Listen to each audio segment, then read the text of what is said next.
Hello everyone, Radhe Radhe आप सभी को। तो यहाँ है निर्जला एकादशी का दिन। उस दिन का ब्लॉग मैंने आप लोगों के साथ शेयर नहीं किया था। तो यहाँ मम्मी ने उस दिन बनाया था फूल बंगला ठाकुर जी के लिए, और आज ये ठाकुर जी से ही रिलेटेड वीडियो है आप लोगों को, जैसे कि मैंने दिखाया भी था, आगे दिखाऊंगी कि हम लोग गए थे उस दिन ठाकुर जी के मंदिर। तो पहले तो ये मम्मी ने यहाँ का फूल बंगला बनाया था, बहुत ही सुंदर श्रृंगार किया था मम्मी ने। श्रृंगार मैंने किया था लड्डू गोपाल का, दोनों का, लेकिन जो फूल बंगला था उस दिन निर्जला एकादशी को भगवान को ठंडक देने का एक वो होता है कि भगवान को जितनी ठंडक दी जाए, तो इसलिए बड़े बड़े मंदिरों में, वृंदावन में खासकर सब जगह फूलों का श्रृंगार होता है। तो वही हम लोगों ने भी यहाँ पे फूलों का फूल बंगला बनाया था और उसमें भगवान को अपने बिठाया था। और उसके बाद गए थे हम लोग बड़े वाले मंदिर, जहाँ मम्मी ने राधा कृष्ण जी की सेवा ले रखी है। तो ये जो भी होता है तीज त्योहार पर्व वगैरह, वो सब श्रृंगार हम लोगों के जिम्मे होता है। मम्मी ने सेवा ले रखी है, गोद ले रखा है मम्मी ने राधा कृष्ण भगवान को यहाँ। तो वही हम लोग यहाँ पे आज के दिन के लिए उन्हें भगवान को फूलों की माला पहनाने आए थे। तो बस इसी से ही रिलेटेड आज मैं आप लोगों के साथ आगे वीडियो शेयर करती हूँ, क्योंकि मैंने आपको बताया था कि यहाँ जितने भी सब भगवान पहनते हैं जो भी चीज़ें, वो सब आप लोग जैसे देखते हैं बड़े बड़े मुकुट वगैरह, तो वो सब चीज़ें मैं आपको आगे दिखाती हूँ कि भगवान की कैसी ज्वेलरी होती है, भगवान क्या चीज़ पहनते हैं। बहुत चीज़ें तो भगवान ऑलरेडी इसी श्रृंगार में पहने हुए हैं, माला है, मुकुट है, बड़ा मोरपंख है ठाकुर जी के सर पे, पगड़ी है उनकी एक, और कंगन है। तो ये चीज़ें बहुत सारी तो ये ऑलरेडी पहने हुए हैं। और आगे जो भी चीज़ें मेरे पास रखी हैं, क्योंकि इनका जितना भी श्रृंगार होता है वो सब मम्मी अपने अकॉर्डिंग मैनेज करती हैं। हर एक चीज़ वहाँ रखी होती है, मेरे घर में ही रखी हुई है।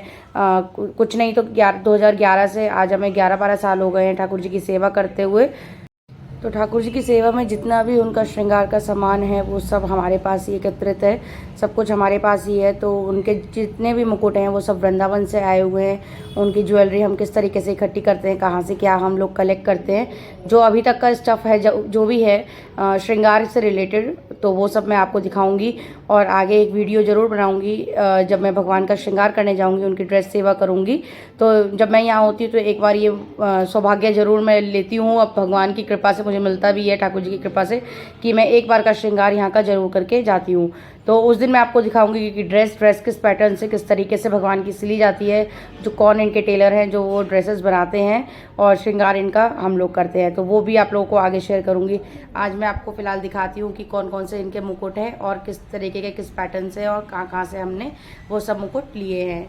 ये जो आप देख रहे हैं ये वीडियो है निर्जला एकादशी की, जिस दिन हम लोग यहाँ इन्हें जयमाल मतलब फूल माला पहनाने आए थे। तो करती हूँ मैं आगे की वीडियो कंटिन्यू, दिखाती हूँ मैं आपको सब। तो ये है हमारे यहाँ का सबसे पहला मुकुट। ये बहुत छोटा मुकुट था, पगड़ी पे हमने बनाया था भगवान के। ये वृंदावन से पहली बार जब हमने शॉपिंग करी थी 2011 में भगवान के लिए, तब ये सारी चीज़ें आई थी। और ये एक अलग है, मोर पंख भगवान के साइड में लगते हैं, कलगी वो कहते हैं इन्हें। तो ये अलग है, और ये जो 3 पीस हैं ब्लू कलर के वो अलग हैं। तो वो ठाकुर जी के श्रृंगार में सबसे पहले जब हमने लगाया था उस दिन का तो कहना ही अलग था। इतना सुंदर भगवान का श्रृंगार हुआ था कि शायद मम्मी तो उस वक्त थोड़ा लड़खड़ा गई थी, इतना सुंदर रूप आया था उनके ऊपर।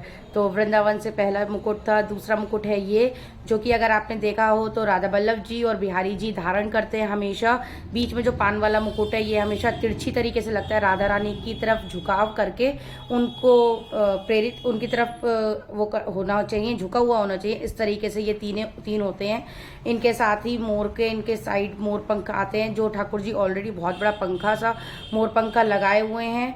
ये 3 चीज़ें होती हैं जो भगवान की पगड़ी पे धारण की जाती हैं। आपने देखा होगा वृंदावन में बाकी बिहारी और राधा बल्लभ जी यही इसी तरीके के मुकुट का पैटर्न जो होता है वो धारण करते हैं। बाकायदा इन मुकुट के नाम भी हैं। इतना मैं डिटेलिंग में नहीं जा पाऊंगी क्योंकि काफ़ी टाइम से मैं सेवा छोड़ चुकी हूँ, तो इसलिए मुझे नहीं इतने नॉलेज में है, सॉरी उस चीज़ के लिए।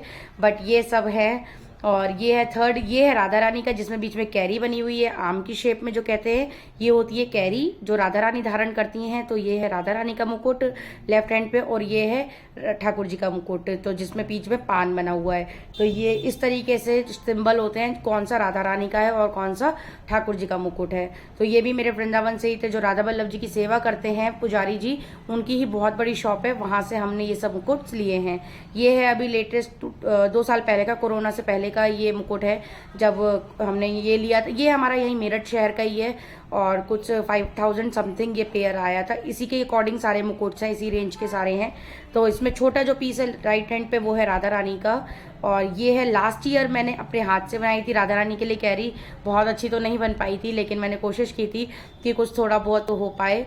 और ये हैं उनके मैचिंग के दोनों हार जो ठाकुर जी और राधा रानी धारण करते हैं। ये मैंने एक जन्माष्टमी पे ठाकुर जी को बस ऐसे ही गिफ्ट किए थे। ये कड़ा भी मैं मथुरा से, सॉरी, शाहजहानपुर से लेके आई थी। शाहजहानपुर में भी हमारे एक अच्छी काफ़ी शॉप है जहाँ से इस तरीके का मिल जाता है। ये हैं ठाकुर जी के कड़े जो राधा रानी ठाकुर जी हमेशा पहनते हैं।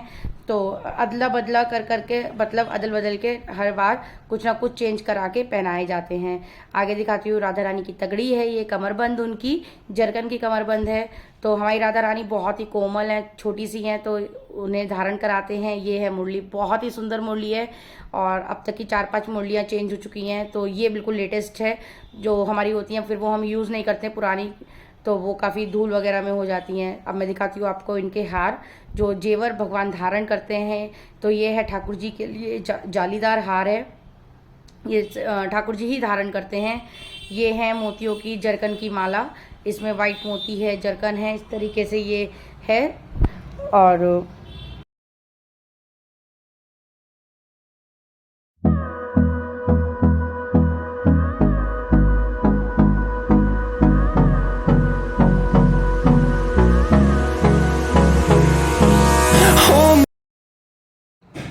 तो अब आगे दिखाती हूँ मैं आपको, ये हैं लास्ट ईयर हम लोगों ने लिए थे उनके लिए जो साउथ इंडियन टच में ज्वेलरी होती है, साउथ इंडियन पैटर्न जो होता है उस तरीके की ये ज्वेलरी थी। इसके 3 सेट थे जो कि राधा रानी और ठाकुर जी ने सेम बिल्कुल धारण किए थे। ये है हमारा ब्राइडल सेट जो राधा रानी और ठाकुर जी जन्माष्टमी पे पहनते हैं। जो और छोटी ज्वेलरी होती है वो पूरे साल पहनाई जाती हैं, और जो जन्माष्टमी के लिए स्पेशल ली जाती है, सबसे खास जो उनका श्रृंगार होता है वो जन्माष्टमी का ही होता है भगवान का। और उसके अलावा फिर पूरे साल श्रृंगार में हल्की हल्की चीज़ों के साथ जैसा मौसम होता है वैसे वैसे बदलाव किए जाते हैं। तो ये है ब्राइडल सेट पूरा, जो कि राधा रानी के लिए मैंने लिया था एक टाइम पे, और बहुत रेयर पहना जाता है क्योंकि हमारी राधा रानी बहुत छोटी हैं। उस टाइम पे ये सेट मैंने थोड़ा सा उनके अकॉर्डिंग थोड़ा सा बड़ा हो गया था।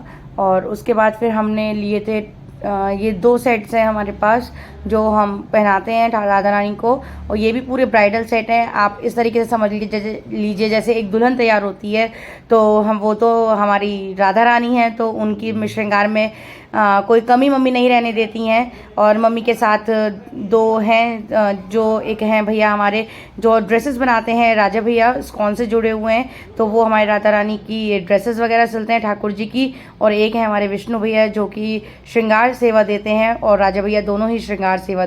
तो अब जब से मतलब मैं यहाँ नहीं रहती हूँ तो राजा भैया और जो विष्णु भैया हैं दोनों मम्मी की हेल्प करते हैं, और उन्हीं की हेल्प से, उन्हीं की सहायता से ठाकुर जी और राधा रानी का श्रृंगार होता है।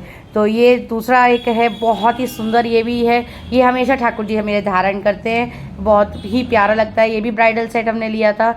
तो ये है थोड़ी सी शॉपिंग जो हम लोगों ने आज तक के टाइम में करी है राधा रानी और ठाकुर जी के लिए। तो आप लोग बताना ये वाली वीडियो आप लोगों को कैसी लगी। इसी के साथ आप सभी को बहुत बहुत राधे राधे।